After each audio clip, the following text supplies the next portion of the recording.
Okay, I'm here. It is the last day of the local farmers market in my town, and I love the market, and here's why.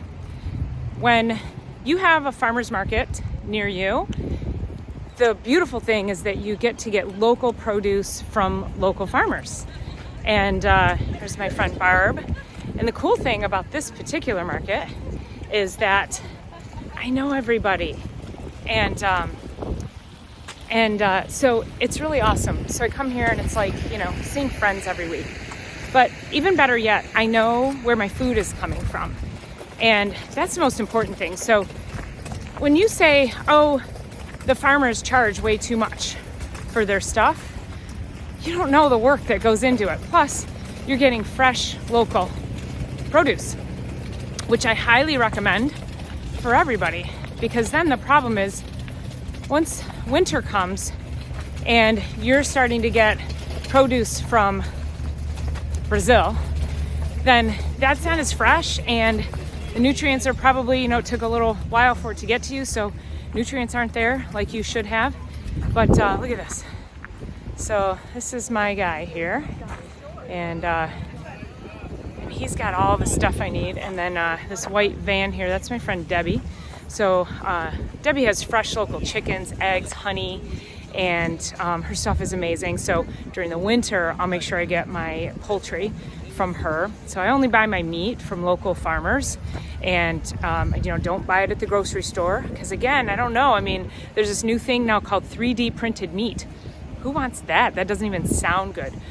So if you don't have a farmer's market, if you're watching this and you're somewhere in a warmer climate, or even if you have an indoor market, there's a lot of hard squash here. I'm going to pick up some of those. Look at those Brussels sprouts. These are going to be amazing.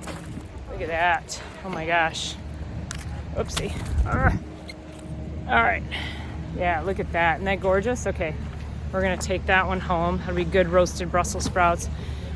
Cabbage, pumpkins. I'll get some more tomatoes, kale. The kale comes in really nice about this time of year. Wave to the camera. And I usually buy bushels. Last week I bought a whole bushel of eggplant, and I'm preserving that. I do these little eggplant snacks, and they taste like bacon. They're so good. And so I do a lot of dehydrating, and of course I did all my canning of tomatoes. And so you really want to get as local as you can. Now, once winter comes and you can't get local, then what do? If you really want a watermelon in the middle of winter, then I guess that's what you're going to do. And I guess it's better than a Snickers bar. But think about what is the most local. So, for example, if you're getting watermelon, let's say you can't get it here in Michigan anymore, but you're getting it from California or Florida, I would then consider that somewhat local, because it's still within the U.S. And then usually when things get out of the U.S. is when I start to not have it, except for tomatoes, because I still like my tomatoes during the year, and those will usually come from Canada or Mexico. And so I do draw the line on that. Everybody's got to have a tomato, but and I know they're not as good during the winter months. So anyway, this is my local market.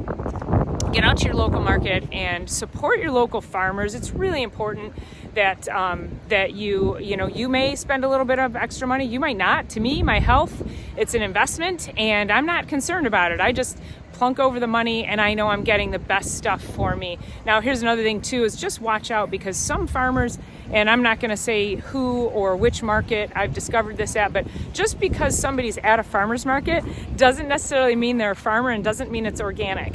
So you can ask them too, is your stuff organic? And his stuff is not organic, but I know, I think he sprays once in the beginning of the year. And I'm actually okay with that, because I can't really find a good organic farmer around. And I know, again, his stuff is super local, and he's the farmer doing it. There are some vendors who will come to a farmer's market, and they'll literally go down to the produce terminal in Detroit and pick up vegetables and just come and put a table up and make you think that you got your produce from a local farmer, when really maybe the onions came from Washington. So keep an eye out for that, because not all farmers or vendors at the farmers market are farmers. Okay? All right. I hope that helps. And we're going into the winter months. This is the last week of market. I'm speaking at TEDx Detroit next Wednesday, which is the last week of market. And so I can't be here for the last day of market, which is always just such a great day for me to be here. But so today is my last day of farmers market until next year. So just set your sights, find your local farmers market. I haven't been to a grocery store all summer, by the way. So, all right, hope you enjoyed this. Make sure you like, share, subscribe so that we can get more people the information they need to take care of their health and themselves at a much higher level. Okay, see ya.